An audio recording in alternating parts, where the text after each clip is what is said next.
Sharon Stone, one of Hollywood's most iconic actresses, captivated the world with her beauty, talent, and unforgettable roles. But behind the glitz and glamour of the spotlight, she endured a life filled with hardships, heartbreak, and resilience. From battling personal tragedies to facing a devastating health crisis, her journey has been nothing short of extraordinary. Have you ever wondered what truly happened to Sharon Stone after the fame faded? In this video, we'll uncover the highs and lows of her life, her remarkable career, and the challenges that shaped her legacy. Born Sharon Von Stone on March 10, 1958, to an Irish-American family in Meadville, Pennsylvania, she arrived as the second child of Dorothy Marie, an accountant, and Joseph William Stone II, a tool and die manufacturer. While her three siblings grew alongside her, there was something special about Sharon from the very beginning: an energy, a spark, a relentless thirst to learn and rise above the ordinary. She grew up in a modest environment where her parents worked hard to keep food on the table and raise their children with discipline and self-reliance. Yet behind closed doors, Sharon's paternal and maternal extended families harbored disturbing secrets. Her maternal grandfather, Clarence Lawson, was not only a threatening presence but a terrifying figure who preyed on Sharon and her younger sister Kelly when they were still toddlers. This horrifying chapter of her childhood left both sisters in a state of constant fear, especially given that their grandmother, shockingly, aided his predatory behavior by isolating the girls in a locked room with him. The emotional wounds were profound, tearing apart the children's sense of safety and trust in a way no child should ever endure. Eventually, the two sisters would seek therapy in order to face the trauma head-on, but the echoes of that dark history would reverberate throughout Sharon's later years, shaping her perspectives on survival, resilience, and control. It's little wonder that even in adulthood, long after her grandfather passed, she sometimes struggled to believe the nightmare was truly over. In a household where her mother worked as an accountant and her father earned a living in manufacturing, Sharon discovered early on that her intellect set her apart. She displayed signs of academic brilliance practically as soon as she could walk. Rumor has it her IQ even tested at 154, a figure that might qualify her for Mensa membership had she ever formally pursued it. Her quick wit and laser-focused mind allowed her to skip directly into second grade when she was only 5 years old. The typical social setting of childhood never quite fit her, as she often found herself so far ahead academically that she felt like an oddity among her peers. Book-smart in the extreme, she was constantly in search of new challenges, new books, and new puzzles that might quell her enormous intellectual curiosity. By the time she was in her teens, she had gained early admission into Edinburgh State University of Pennsylvania on a creative writing scholarship. Her entrance at such a young age caused a stir, a teenage girl navigating college hallways, dwarfed by older students yet keeping pace academically. At a glance, one might assume her life was charted for an academic future. Life at home could be harsh. Her father, Joseph, believed in old-fashioned discipline, and for many years, he meted out punishment with brutal force. From her days in elementary school until she was about 14, Sharon was subjected to physical abuse by him, violent outbursts where he would yank her hair, drag her around the house, or beat her with a belt in the basement. For a long time, she was terrified of him, retreating into herself, feeling numb, trying to endure. At one point, though, her fear morphed into a sense of defiance. The turning point came unexpectedly when she finally asked him if striking her made him feel more like a man. She told him flatly that she did not and would not ever love him. This shocking declaration reduced him to tears, and from that day forward, he never raised his hand against her or her siblings again. In later years, Sharon managed to reconcile her relationship with her father enough to claim that she felt both respect and love for him by the end of his life, acknowledging that flawed relationships can evolve if both parties are willing to reckon with past harm. Still, there's no doubt that the painful memories of her early childhood gave her a complicated view of authority, power, and the ways in which people handle vulnerability. The year she turned 14, that was when her grandfather, the one who had terrorized her, finally passed away, and it brought her a strange sense of both anxiety and relief. During his funeral, she approached his casket and prodded his lifeless body with her finger to ensure that he was gone for real and never coming back to haunt her or her sister. On top of all that, that same year brought her a terrifying accident involving a wild horse, one that nearly claimed her life. With her mother busy hanging sheets on a clothesline, Sharon boldly decided to hop on a horse that had never been broken. She was so caught up in maintaining her seat in the saddle that she didn't notice the clothesline stretched out at neck level until it was too late. The line wrapped around her throat, immobilizing her upper body. Her legs slipped through the stirrups, and she dangled helplessly while the horse continued thrashing beneath her. Her mother spotted the danger, ran over, and tried to free her from the clothesline, only for the panicked horse to bolt once more, dragging Sharon. With some heroic effort, her mother finally wrestled her free. Sharon was gravely injured. The taut wire had ripped open her neck from ear to ear, leaving a wound terrifyingly close to the jugular vein. The sight of blood soaking through her shirt was enough to send them racing to the hospital, where doctors, at first, were at a loss. They debated how to treat such a severe injury, wasting critical time while Sharon's father, in a fit of desperation, grabbed a surgeon by the lapel and ordered him to do something. The hasty stitching job left a large scar that underwent multiple corrective surgeries for years. Yet even as time passed, Sharon came to see that scar as a symbol of survival rather than disfigurement. It would have been easy to think that such an extreme accident might mark the end of her run of bad luck, but fate had other plans. In another outrageous turn of events, Sharon was struck by lightning while standing at the kitchen sink filling an iron with water. The lightning hit the family's well outside, then traveled through the water into her arm. The jolt threw her clear across the room. Her mother found her sprawled out and half-conscious on the floor, slapped her awake, then rushed her to the hospital. Tests revealed damage to her heart, including electrical abnormalities and a prolapsed valve. She had to go back every day for weeks, enduring regular EKGs to ensure her heart stabilized. Meanwhile, her father was no stranger to lightning himself. Apparently, the Stone family seemed magnetically cursed to attract bizarre accidents. Yet once again, Sharon lived to tell the tale. Her body might have sustained trauma, but her mind was intact, and that quicksilver intellect propelled her from one opportunity to the next, eventually leading her to chase big dreams in show business.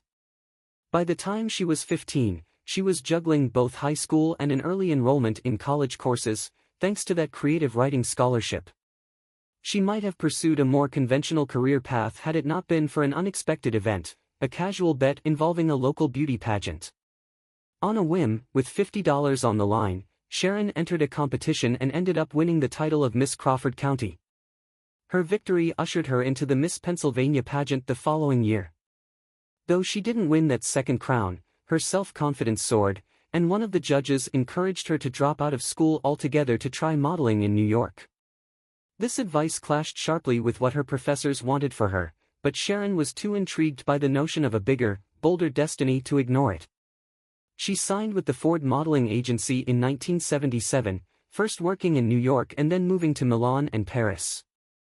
In theory, it seemed like a dream come true, glamorous photo shoots, runways, decadent city life. But after a while, she felt restless. Modeling simply didn't fulfill her in the way that deeper intellectual or creative pursuits might have. She wanted to speak, to perform, to explore characters and tell stories. Craving a fresh challenge, Sharon returned to New York to pursue acting. She landed a bit part in Woody Allen's Stardust Memories and, for the next few years, slogged through small roles and uncredited appearances, each one a stepping stone to something bigger.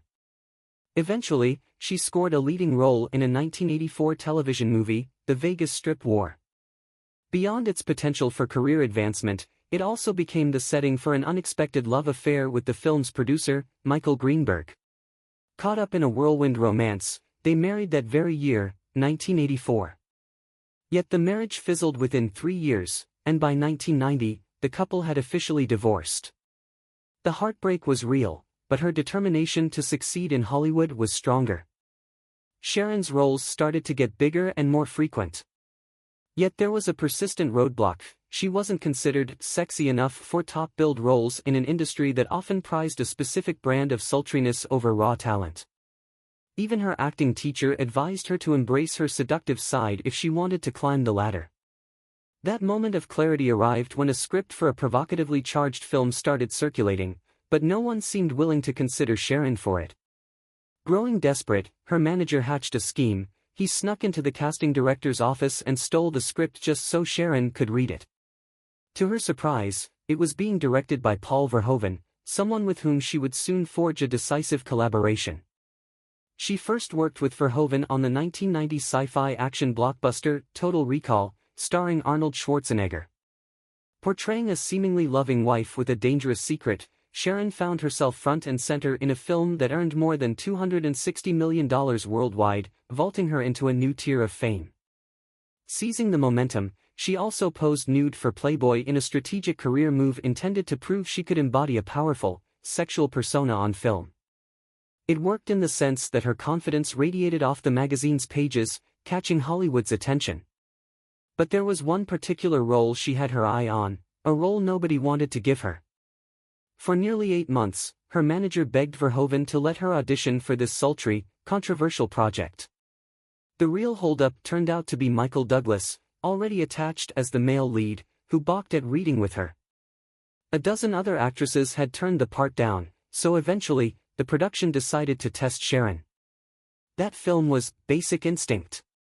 By the time cameras rolled, it was 1992, and she was cast as the seductive, cunning Catherine Trammell, a role that would define her in the public eye. The psychological thriller became one of the decade's biggest box office hits, raking in over $350 million worldwide. Critics and audiences alike reacted with shock, awe, and fascination to her performance, instantly labeling Sharon Stone as Hollywood's reigning femme fatale. But filming was far from simple for her. To sink into the dark recesses of Catherine's character, she forced herself to delve into psychological corners that left her plagued by nightmares and sleepwalking episodes. Off-camera, she was subjected to appalling suggestions from certain producers, including pressure to sleep with her co-star so that they would have better on-screen chemistry. Although she brushed off such toxic demands, it foreshadowed the worst betrayal on set, the infamous leg-crossing scene, in which she was covertly filmed without underwear, having been led to believe that her body wouldn't actually be visible. She only discovered the truth later, in a screening room full of agents and lawyers. Feeling utterly exploited, she slapped director Paul Verhoeven in fury and contemplated a lawsuit.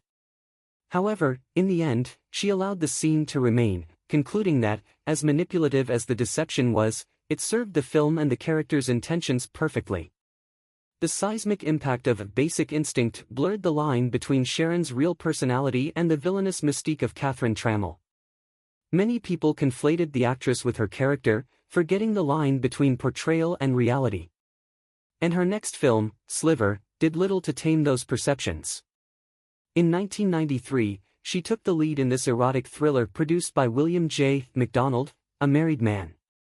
Sparks flew behind the scenes, and William left his wife, a blonde named Naomi who bore an uncanny parallel to a character in the script. Eerily, in the film, Sharon's character shares an apartment with a man who was once entangled with a blonde named Naomi. The real-life parallels were enough to raise eyebrows, and the real-life romance flamed out within a year. Rumors swirled that she and her co-star, William Baldwin, loathed each other so intensely that filming intimate scenes became a nightmare. At one point, it was alleged that she bit his tongue so hard that he couldn't speak properly for days. Sharon scoffed at the rumor, calling it hilarious, but the whispers stuck, adding to the swirl of drama that seemed to follow her everywhere. Her next foray into steamy territory came with The Specialist, starring Sylvester Stallone in 1994. Already fed up with disrobing for the camera, she balked at filming an intimate shower scene. Allegedly, Stallone coaxed her into it by bringing a bottle of alcohol to the set, sharing enough of it to calm both their nerves, and then going through with the scene. Stallone's then-wife, Jennifer Flavin, was far less amused, famously doubting that it was possible to simulate such explicit passion without genuine feelings coming into play. The film wasn't exactly a critical hit, but it added to Sharon's brand of no-holds-barred cinematic seduction. Meanwhile, her personal life continued to echo with the same volatility. In 1994, she became engaged to Bob Wagner, a first assistant director on The Quick and the Dead, but that engagement soon fell apart, continuing the pattern of intense but short-lived relationships. By 1998, Sharon gave marriage another shot, tying the knot with journalist and editor Phil Bronstein on Valentine's Day.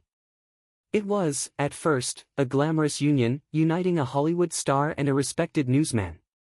But heartbreaking miscarriages prevented her from having a biological child. Diagnosed with an autoimmune disease and endometriosis, she was forced to confront the harsh reality that she wouldn't be able to carry a child to term. Determined to become a mother, Sharon and Phil adopted a baby boy named Roan in 2000. Finally, it seemed, Sharon was reaping some of the domestic happiness she'd been chasing. Fate, however, was nowhere near done with her. In 2001, doctors found large, benign tumors in her body that required urgent removal. After the surgery, her plastic surgeon took liberties by increasing her breast size without her permission, under the misguided idea that she would look better. Waking up in a hospital bed to discover an unrequested augmentation was, in her words, humiliating and infuriating. Yet Sharon Stone was about to face an even more staggering medical crisis only months later, a crisis that would redefine the rest of her life. Before that calamity struck, she arranged a private Los Angeles zoo tour for Phil as a Father's Day surprise. In a weirdly comedic but also very real brush with danger, Phil got too close to a 5-foot Komodo dragon, which latched onto his foot and wouldn't let go. The horrifying scene ended with Sharon fashioning a makeshift tourniquet out of her sock to stem the bleeding before rushing Phil to the hospital. Although he required surgeries to reattach tendons in his foot, he recovered. Their comedic exchange about near-death by reptile might have made for a bizarre headline, but the new calamity overshadowing them was Sharon's own grim diagnosis. In September of that same year, she noticed severe headaches, numbness in her leg, a dropping body temperature, and an elevated heart rate. Alarmingly, she endured the pain for days before going to the hospital, where she promptly collapsed. It took doctors 9 days to determine she was experiencing a massive stroke and a brain hemorrhage that had spread to her spine, face, and head. No one told her at the time, but her odds of survival were a razor-thin 1%. After emergency surgery, she drifted in and out of consciousness for a month, her life hanging by a thread. Her senses were deeply affected, she had trouble reading, her speech was slurred, her vision was distorted, and she had a noticeable droop on one side of her face. Worse still, doctors diagnosed her with a chronic seizure condition that required ongoing medication. Recovery was excruciating, both physically and mentally. She likened the experience to having her very DNA rearranged. Food she once loathed, curry, for instance, became cravings, while meds that had never bothered her now triggered allergic reactions. Seeking a sense of spiritual grounding, she converted to Buddhism, feeling calmer, newly appreciative of each day. Her relationship with Phil, on the other hand, could not withstand the dramatic changes. He filed for divorce in 2003, finalizing it in 2004. Initially, the two shared custody of their son Roan, but Phil later pursued sole custody. In a decision Sharon found devastating, the judge granted Phil primary custody, apparently allowing the shadow of her basic instinct image to shape perceptions of her as an unfit mother, a notion that left her reeling. She spiraled into depression, losing weight to the point of near anorexia and developing cardiac arrhythmias that seemed to confirm her heartbreak was physically harming her. Losing Roan was a more piercing blow than any of her prior tragedies, and she withdrew from the public eye to nurse her emotional wounds. But Sharon Stone's survival instincts kicked in yet again. She eventually adopted 2 more boys, Laird in 2005 and Quinn in 2006, refusing to let the heartbreak keep her from being a parent. Over time, she found pockets of peace and joy in raising her sons, even if the legal arrangement over Roan still stung bitterly.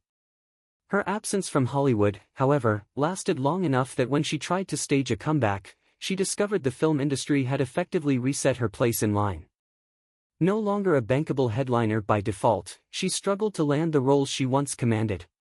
She stepped into smaller projects, some of which were critically panned, but she kept working, determined to be more than just a relic of the 90s. She poured her energies into humanitarian efforts, philanthropic work, including activism around HIV/AIDS, and, quietly, she decided to fulfill a dream that had been on hold since her teen years, earning her college degree. Inspired by Hillary Clinton's 2016 presidential run, Sharon re-enrolled at her alma mater, Edinburgh, studying online to finally complete what she had started decades ago. Through every setback, physical, emotional, or professional, she has shown an unbreakable resolve to heal and move forward. While the world may remember her primarily for that iconic leg cross or for playing Catherine Trammell, the truth of Sharon Stone's life is a tapestry of survival and sheer perseverance. Child abuse, near decapitations, lightning strikes, catastrophic health traumas, heartbreaks, and betrayals, any one of these could be enough to break a person's spirit. Yet time and again, she has surfaced with her head held high, sometimes battered, sometimes altered, but never defeated. As a person, she overcame staggering odds and heartbreak that would have toppled others. She's recognized now not merely as a 90s femme fatale, but as a fiercely intelligent, compassionate, and resilient woman who continues to evolve. Her scars, both physical and emotional, testify to her journey in a way that beauty and fame alone never could. Looking back, it's clear that the singular achievement of Sharon Stone is not just a matter of starring in blockbuster films or winning awards. It's her unwavering ability to keep going, even when the rest of the world might have cast her aside. She turned personal tragedies into catalysts for transformation and found a certain pride in the marks life has left upon her. Indeed, she's often remarked that she feels a sense of triumph simply by surviving. Hollywood never gave her a free pass, rather, it demanded from her, exploited her, and manipulated her image.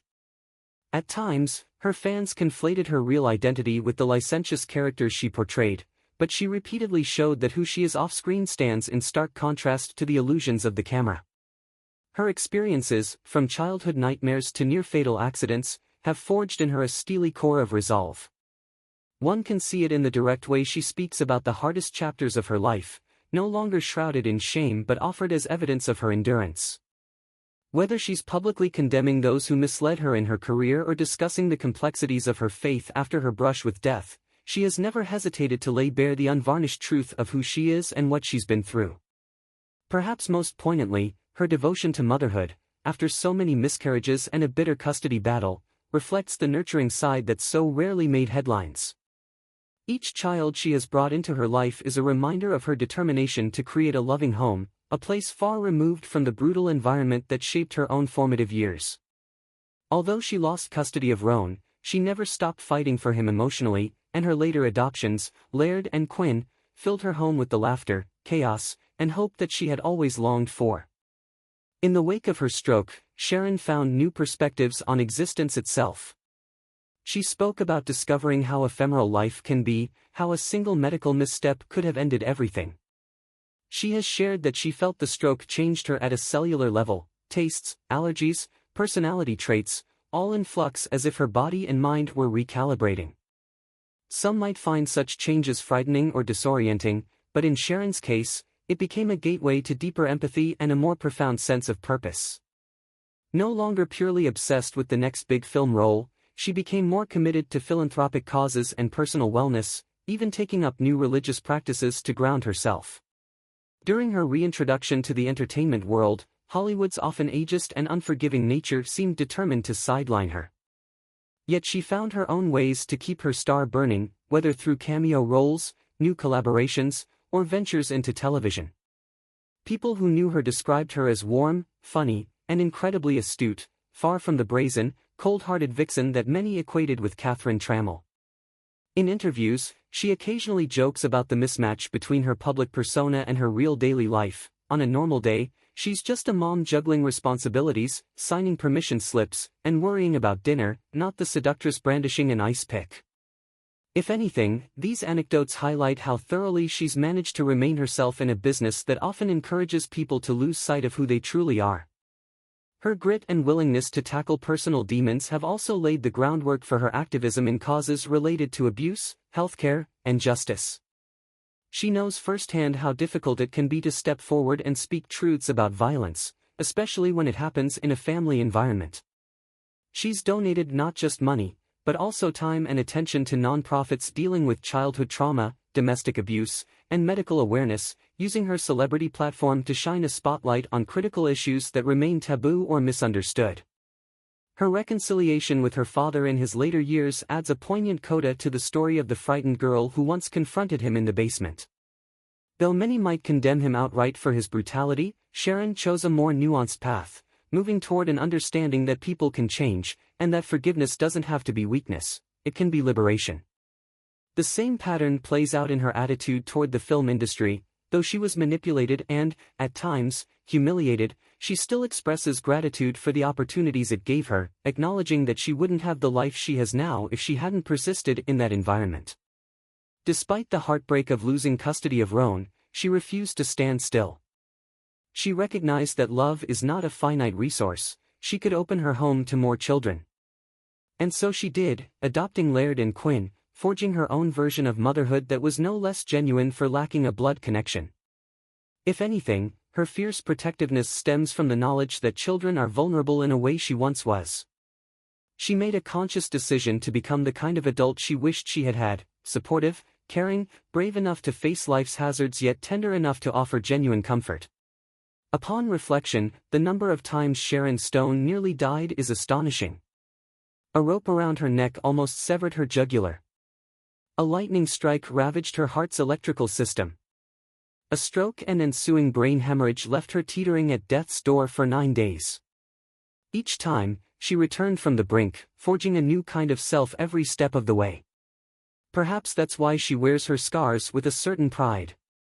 In interviews, she has mused that once you survive enough hardships, you either curl up and surrender or carry them like badges of honor that say, "I am here. I am alive, and I have faced worse." She chose the latter. The physical scars, particularly the ones snaking across her neck, became less a cosmetic problem and more an emblem of willpower.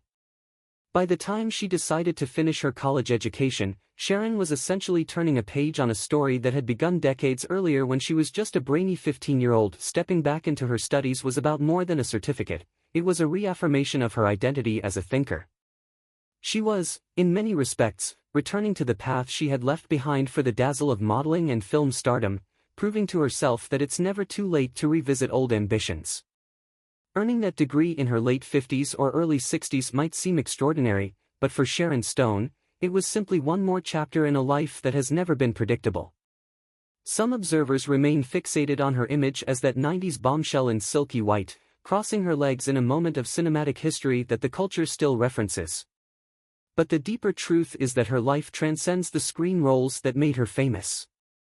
She has seen the darkest shades of human behavior, from family betrayals in her earliest years to manipulative producers and the unpredictability of nature itself. At the same time, she has also encountered love, heartbreak, healing, reinvention, and every nuance in between. In the end, Sharon Stone's greatest achievement lies not in her glamorous Hollywood fame, nor in the awards or tabloids, but in her astonishing capacity to endure with dignity intact. Calling her a survivor feels almost like an understatement, given how many times her life has come perilously close to total collapse. Nonetheless, she has repeatedly chosen to reclaim her story, making it clear that no single event, whether it be an early childhood horror, a vicious industry practice, or a life-threatening medical condition, can wholly define her. Certainly, she is known for that lethal grin and those steely eyes on film, but behind that carefully crafted facade is a woman of powerful intellect, multi-layered emotions, and relentless stamina. When fans see her now, on a red carpet, championing a cause, or simply existing on social media, they see a glamorous, charismatic star.